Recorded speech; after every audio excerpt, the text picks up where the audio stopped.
आज का हमारा टॉपिक है केमिकल बेसिस ऑफ लाइफ। ठीक है, तो इसमें सबसे पहले हम पढ़ेंगे व्हाट इज़ केमिस्ट्री। तो केमिस्ट्री क्या है? ये साइंस की वो ब्रांच है जिसमें कि हम कंपोजिशन ऑफ सब्सटेंसेस किस चीज़ की बनी हुई हैं और किस तरह केमिकल रिएक्शंस होते हैं, उस सारी को डिटेल से पढ़ते हैं। इसके अलावा केमिस्ट्री जो है वो उसको समझना इसलिए भी ज़्यादा इम्पॉर्टेंट है बिकॉज कि एनिमल्स की जो बॉडी है वो मुख्तलिफ तरह के कंपाउंड्स, मुख्तलिफ तरह के मालिक्यूल्स की बनी हुई है और उनको समझने के लिए आपको केमिस्ट्री के बेसिक कॉन्सेप्ट जो हैं वो समझना ज़रूरी है। तो what is biochemistry? That is the chemistry of life. And biochemistry में हम पढ़ते हैं कि जो बायो मालिक्यूल्स हैं, जो कि लिविंग ऑर्गेनिजम्स के स्ट्रक्चर्स और फंक्शंस में इन्वॉल्व होते हैं, उनका स्ट्रक्चर पढ़ना, उनका फंक्शन पढ़ना। And all of these compounds are carbohydrates, proteins, lipids and nucleic acids। तो ये compounds हैं जो कि बारी बारी हम डिटेल से पढ़ेंगे। सबसे पहले व्हाट इज़ मैटर? मैटर किसे कहते हैं कि हर वो चीज़ जो कि जगह घेरती है और जो जिसका एक वजन होता है, that is called the matter, which means anything that occupy the space and has मास। ठीक है, मैटर की 3 स्टेजेस होती हैं, सॉलिड, लिक्विड और gas. And what is mass? Mass is the amount of matter in an object। किसी भी object में कितना जो है वो मैटर की क्वांटिटी मौजूद है, that is called the mass. तो ये जो है वो नीचे पीरियोडिक टेबल है जिसमें आपको पता चलेगा कि डिफरेंट एलिमेंट्स जो है वो इसमें अरेंज होते हैं according to the atomic number. तो what is element? Element is a chemical substance that ordinary a chemical reaction can not break down into simple unit. कि ये मैटर का वो हिस्सा होता है जो कि केमिकल रिएक्शन के अंदर इन्वॉल्व होता है और ड्यूरिंग केमिकल रिएक्शन ये उससे फर्दर छोटे पोर्शन में नहीं डिवाइड होता, नहीं ब्रेक होता। तो एलिमेंट्स को पीरियोडिक टेबल में अरेंज किया जाता है और ये पीरियोडिक टेबल है जिसमें एलिमेंट्स को अरेंज किया गया according to their atomic number. और इसमें डिफरेंट जो है वो पीरियड्स हैं, डिफरेंट ग्रुप्स हैं। जो इसमें ये वर्टिकल लाइंस है ना इस तरह की, they are called the groups. ये फर्स्ट ग्रुप है, group second, group third, fourth, fifth, six, seven and eight, 8 groups हैं। एंड जो आपको हॉरिजॉन्टल लाइंस हैं इस तरह, they are called the periods. ठीक है, तो एलिमेंट्स के बारे में क्या है? There are almost 92 elements. ये नेचुरली प्रेजेंस होते हैं। इनमें से जो 15 वन है they are present in the very large quantity in animal. Animals में सबसे ज़्यादा लिविंग ऑर्गेनिज्म सबसे ज़्यादा जो पाए जाने वाले हैं वो 15 डिफरेंट एलिमेंट्स हैं and all of these are called bio elements. इनमें से कि 4 are more important. They are carbon, hydrogen, oxygen and nitrogen. ये चारों के चारों जो है वो तमाम कंपाउंड्स की बेस है। इसमें carbohydrate, protein, lipids and nucleic acid. All of these they occupy almost 97% of the animal weight. तो एनिमल्स का जो बाय वेट है उसमें 97% जो है ये चारों एलिमेंट्स पाए जाते हैं। एंड द रिमेनिंग 3% में ट्रेस एलिमेंट्स होते हैं। ट्रेस एलिमेंट्स ऐसे एलिमेंट्स को कहते हैं जो कि स्मॉल क्वांटिटीज़ में मौजूद होते हैं और यानी माइक्रो एलिमेंट्स भी आप इन्हें कह सकते हैं। जैसे सोडियम है, सल्फर है, मैंगनीज है, मैग्नीशियम है, कॉपर है, आयोडीन है, आयरन भी होता है एंड क्लोरीन भी। नेक्स्ट है what is a symbol of element. तो एलिमेंट्स को हम एक पर्टिकुलर जो है वो सिंबल देते हैं, एक पर्टिकुलर नेम देते हैं और वो जो लेटर है वो या तो एक होते हैं या एक से ज़्यादा। अमूमन जो वो 2 लेटर्स या एक लेटर जो है वो एलिमेंट के नेम के तौर पर यूज़ किया जाता है। और ये जो है वो लेटर या अरबिक लैंग्वेज का होता है या इंग्लिश लैंग्वेज का होता है या जर्मन का और या फिर लैटिन का। ठीक है, एग्जाम्पल में है कि जैसे ऑक्सीजन जो है उस ऑक्सीजन इज अ एलिमेंट, हम ऑक्सीजन को ओ से रिप्रेजेंट करते हैं, कैपिटल ओ से। And sodium is another element, इसको हम एन ए से रिप्रेजेंट करते हैं with the first word of the element. If we give the 2 names, अगर हम एलिमेंट्स को 2 नाम देते हैं, 2 लेटर्स देते हैं तो उसमें से पहला कैपिटल होता है, and second one is a small. For example Na means sodium. इसी तरह कॉपर को Co से रिप्रेजेंट करते हैं, आयरन को Fe से रिप्रेजेंट करते हैं। सोडियम का ये नाम जो है वो लैटिन लैंग्वेज से लिया गया है, जिसका जो कि है दैट इज कॉल्ड द नाट्रियम। ठीक है। नेक्स्ट है what is atom. Atom is the smallest part of the elements which can not be सब डिवाइडेड, जो कि उसके बाद जो है वो सब डिवाइड नहीं कर सकते, इसको आप ब्रेक नहीं कर सकते। और ये वो पार्ट होता है किसी भी एलिमेंट का जो केमिकल रिएक्शंस में एंटर होता है, उसमें इन्वॉल्व होता है। तो एटम का स्ट्रक्चर थोड़ा सा आपको बेसिक कॉन्सेप्ट होना चाहिए कि एटम का क्या बेसिक स्ट्रक्चर है। तो एटम के सेंटर में न्यूक्लियस होता है और एटम के इर्द गिर्द जो वो ऑर्बिट्स होते हैं या इलेक्ट्रॉन शेल्स होते हैं। इन शेल्स के अंदर इलेक्ट्रॉन मूव करते हैं। इलेक्ट्रॉन पर नेगेटिव चार्ज होता है, जैसे यहाँ पे माइनस साइन इंडिकेट किया गया है।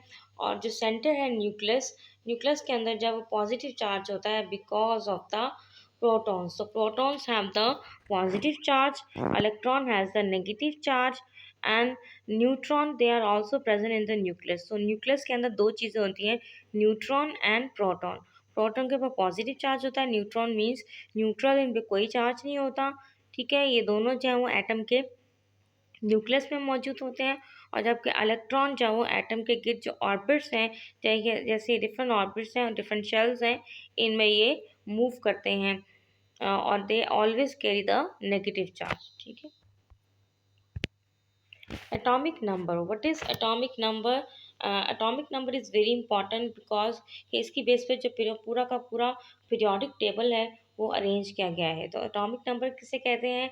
ये नंबर ऑफ प्रोटॉन्स होते हैं इन एन एटम। एटम के जो न्यूक्लियस है उसमें प्रोटॉन्स की जो तादाद है वो एक फिक्स अमाउंट होती है। Proton always carry the positive charge. ठीक है। That is called the atomic number. इसे हम एटॉमिक नंबर कहते हैं। जैसे ऑक्सीजन का एटॉमिक नंबर 8 है, कार्बन का एटॉमिक नंबर 6 है, हाइड्रोजन का एटॉमिक नंबर 1 है और नाइट्रोजन का 7 है, कैल्शियम का 20 है। ठीक है। तो ये एटॉमिक नंबर क्या है? They are the actually number of proton present in the nucleus of that atom. और इसी की बेस पर पूरा का पूरा पीरियोडिक टेबल जो है वो अरेंज होता है। Atomic mass. What is atomic mass? Atomic mass means the number of protons plus the number of neutrons. तो प्रोटॉन्स और न्यूट्रॉन्स की जो तादाद है जो न्यूक्लियस के अंदर मौजूद होते हैं, दोनों न्यूक्लियस में मौजूद है। प्रोटॉन पर पॉजिटिव चार्ज होता है, न्यूट्रॉन पर जब वो कोई चार्ज नहीं होता। इन दोनों की तादाद को प्लस करके जो वैल्यू आती है that is called the atomic mass. ठीक है। फॉर एग्जांपल ऑक्सीजन का जो एटॉमिक मास है वो 16 है, कार्बन का 12 है, हाइड्रोजन का 1 है। बिकॉज इसमें कोई भी जब वो न्यूट्रॉन नहीं है, अगर न्यूट्रॉन होता तो उसके मुताबिक इसके नंबर होते। नाइट्रोजन जो है उसका 14 है।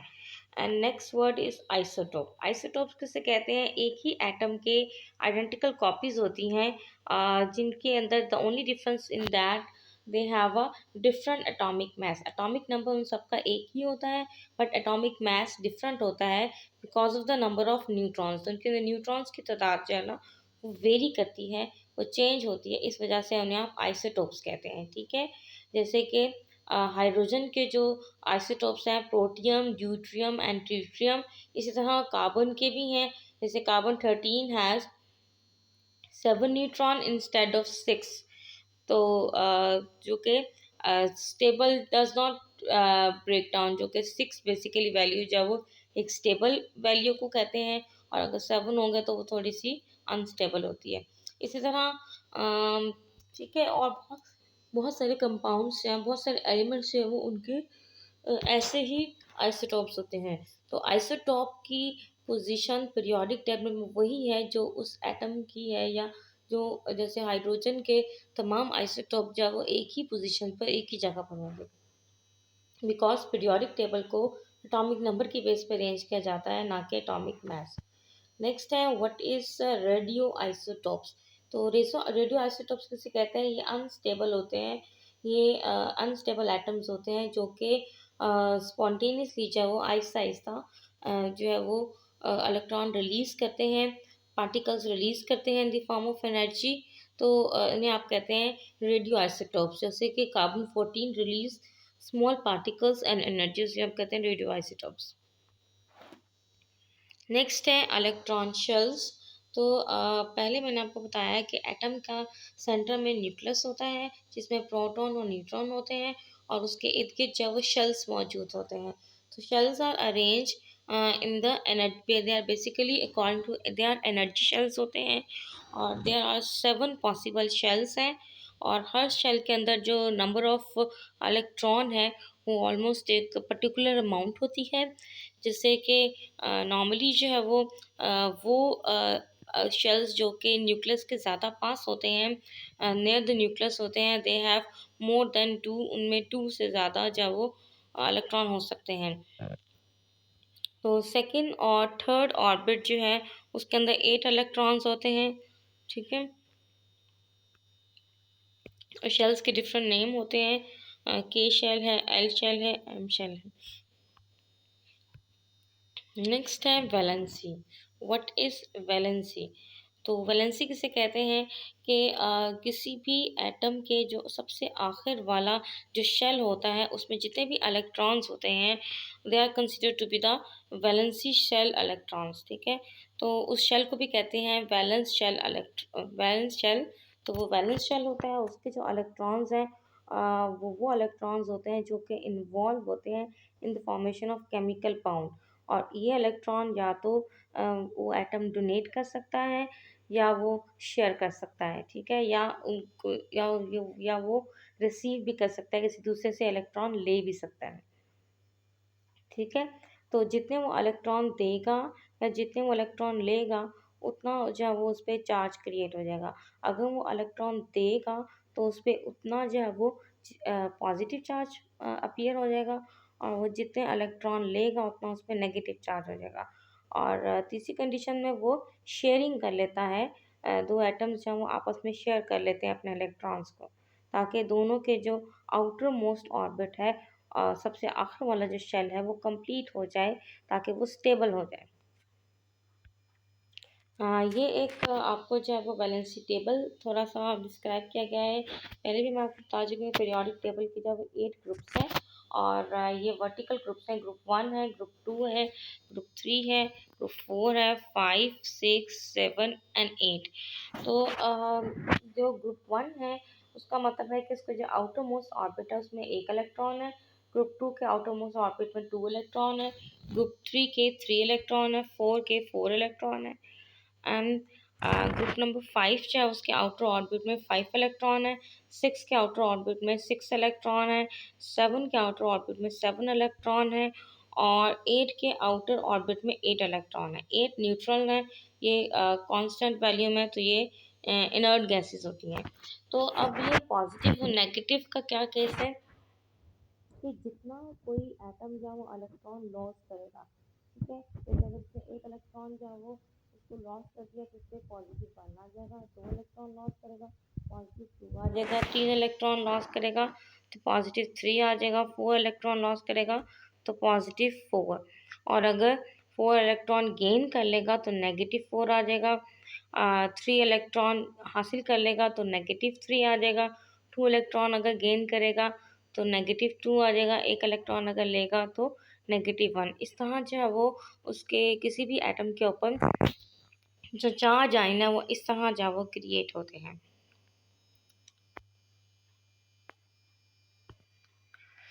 नेक्स्ट है कि किसी भी एटम के लिए ज़रूरी है कि जो उसका जो शेल्स हैं वो स्टेबल कंडीशन में हो, मीन्स कि उनके अंदर जो maximum possible number of electrons जो हैं वो उनमें अवेलेबल हों, उसमें मौजूद हों, ताकि वो कंप्लीट हो जाए और एक स्टेबल कंडीशन में आ जाए, ठीक है।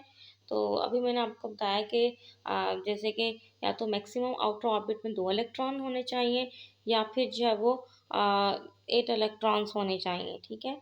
फॉर दैट पर्पज़ के जो एटम्स हैं वो क्या करते हैं, वो या तो इलेक्ट्रॉन जब वो डोनेट करते हैं यानी लॉस कर देते हैं, ठीक है। जब वो इलेक्ट्रॉन लॉस करेंगे तो उन पर जब वो हमेशा पॉजिटिव चार्ज आ जाएगा। जब वो इलेक्ट्रॉन गेन करेंगे उन पर नेगेटिव चार्ज आ जाएगा। जितने इलेक्ट्रॉन लॉस करेंगे उतना जो है वो उनके ऊपर पॉजिटिव चार्ज आएगा, जितना इलेक्ट्रॉन गेन करेंगे उतना उन पे नेगेटिव चार्ज क्रिएट होगा। And there is another case जिसमें कि इलेक्ट्रॉन को जो है वो शेयर करते हैं और वो शेयरिंग करना पसंद करते हैं ताकि इलेक्ट्रॉन शेयर हो सकें, और ऐसी कंडीशन में जो है वो कोवलेंट बॉन्ड बनाते हैं। सो नाउ हम यहाँ पे थोड़ा सा डिस्कस करेंगे what is chemical bound. Chemical bound किसे कहते हैं? किसी भी दो एटम्स सेम एलिमेंट्स के या डिफरेंट एलिमेंट्स के वो आपस में जब रिएक्शन करते हैं और उसे आप कहते हैं that lead to the formation of a chemical bound. और केमिकल बाउंड का एक्चुअल मकसद ये होता है कि हर एटम ये चाहता है कि उसकी जो आउटर मोस्ट ऑर्बिट है उसमें इलेक्ट्रॉन जो है वो एक स्टेबल कंडीशन में आ जाए, या 2 हो या फिर 8 हो। For that purpose they do the chemical reactions और ultimately they do the formation of chemical bonds. तो वो केमिकल बाउंड्स बनाते हैं। वो केमिकल बाउंड्स आपस में एक जैसे एटम्स के बीच में भी बना सकते हैं या डिफरेंट के बीच में भी बना सकते हैं। तो यहाँ पर कुछ जो वो टाइप्स ऑफ केमिकल बाउंड्स की हैं, जिसमें सबसे पहले जो वो आयनिक बाउंड है। आयनिक बाउंड में क्या है कि एक जो है वो एटम वो इलेक्ट्रॉन को लॉस कर देता है और दूसरा उसको गेन कर लेता है। जिसने इलेक्ट्रॉन दिए हैं उस पर पॉजिटिव चार्ज आ जाएगा, जिसने इलेक्ट्रॉन लिए हैं उस पर नेगेटिव चार्ज आ जाएगा, ठीक है। और जितने इलेक्ट्रॉन वो देगा उतना पॉजिटिव चार्ज आएगा, जितने इलेक्ट्रॉन लेगा उतना नेगेटिव चार्ज आएगा। इस तरह पॉजिटिव और नेगेटिव आइंस बन जाएंगे और ये पॉजिटिव नेगेटिव आइंस एक दूसरे को अट्रैक्ट करेंगे and this type of bonding is called the ionic bonding, ठीक है। तो next bonding is called the covalent bonding. Covalent bonding में क्या होता है कि दो एटम चाहे वो एक जैसे हों या डिफरेंट हों, ठीक है। जैसे इस केस में ऑक्सीजन के एटम्स हैं, तो ऑक्सीजन के आउटर मोस्ट ऑर्बिट में 6 इलेक्ट्रॉन है। 6 इसके पास है, 6 इसके पास है। दोनों ने अपने ऑर्बिट को कंप्लीट करना है। दो दो इलेक्ट्रॉन इनके पास मजीद होंगे तो इनका ऑर्बिट जो कंप्लीट हो जाएगा। फॉर दैट दे शेयर, तो वो शेयरिंग कर लेते हैं इलेक्ट्रॉन्स की, कि ये अपने जो इलेक्ट्रॉन्स हैं उनको बीच में सेंटर में रख के शेयर कर लेते हैं ताकि वो इसके भी कंसीडर हो दूसरे के भी कंसीडर हो। इस तरह के बाउंडिंग को आप कहते हैं कोवलेंट बाउंड, जिसमें कि इलेक्ट्रॉन्स को वो शेयर करते हैं। जितने इलेक्ट्रॉन वो शेयर करेंगे उतने बाउंड बनेंगे। जैसे इस केस में इतने पेयर ऑफ इलेक्ट्रॉन शेयर करेंगे, इस केस में 2 पेयर इलेक्ट्रॉन के शेयर किए हैं तो डबल कोवलेंट बाउंड होगा, और अगर एक पेयर शेयर करेंगे तो सिंगल कोवलेंट बाउंड होगा। इसी तरह जैसे कि वाटर के मॉलिक्यूल की केस में कि हाइड्रोजन और ऑक्सीजन आपस में जब इलेक्ट्रॉन शेयर कर रहे हैं जैसे यहाँ पर, ठीक है, तो ये सिंगल कोवलेंट बॉन्ड बन रहा है। अब यहाँ पर आप पॉजिटिव और नेगेटिव चार्ज भी देख रहे हैं। तो पॉजिटिव चार्ज हमेशा उस एटम पर होता है जिस जो अपना इलेक्ट्रॉन जब वो दे रहा है, और नेगेटिव चार्ज उस पर आता है जो जो इलेक्ट्रॉन जब वो ले रहा है। और नेगेटिव बेसिकली चार्ज उस पर भी यहाँ पे अब पार्शियल इसलिए लिखा गया है। पार्शियल का मतलब यही होता है कि वो एटम जिसके पास इलेक्ट्रॉन ज़्यादा हैं वो इस शेयर इलेक्ट्रॉन के पेयर को अपनी तरफ ज़्यादा खींचेगा, ज़्यादा अपनी तरफ लेके जाएगा, जिसकी वजह से उस पर नेगेटिव चार्ज आ जाएगा, पार्शियल नेगेटिव चार्ज आ जाएगा। और चूँकि सोडियम से अवे हो गया है इसलिए सोडियम पर पार्शियल पॉजिटिव चार्ज आ जाता है। तो इस तरह ये कंपाउंड जो है वो ये पोलर कंपाउंड बन जाता है। इस पर partial positive and partial negative ion बन जाते हैं। और ये वाला कंपाउंड जो है वो नॉन पोलर क्यों है कि इसमें जो शेयर इलेक्ट्रॉन है वो दोनों एटम्स जो है वो इक्वली जो है वो उसको अट्रैक्ट करें, क्योंकि इसके पास भी 4 इलेक्ट्रॉन्स मौजूद हैं, इसके पास भी, दोनों ऑक्सीजन के पास इक्वल क्वांटिटी है इलेक्ट्रॉन्स की। तो जो जिसकी वजह से इनके जो शेयर इलेक्ट्रॉन्स हैं वो भी इक्वली जो है वो सिमेट्रिकली दोनों के सेंटर में मौजूद है, ठीक है। आज का लेक्चर हमारा यहाँ तक। नेक्स्ट टाइम हम बाकी केमिकल बाउंड्स और उनकी डिटेल जो है वो पढ़ेंगे।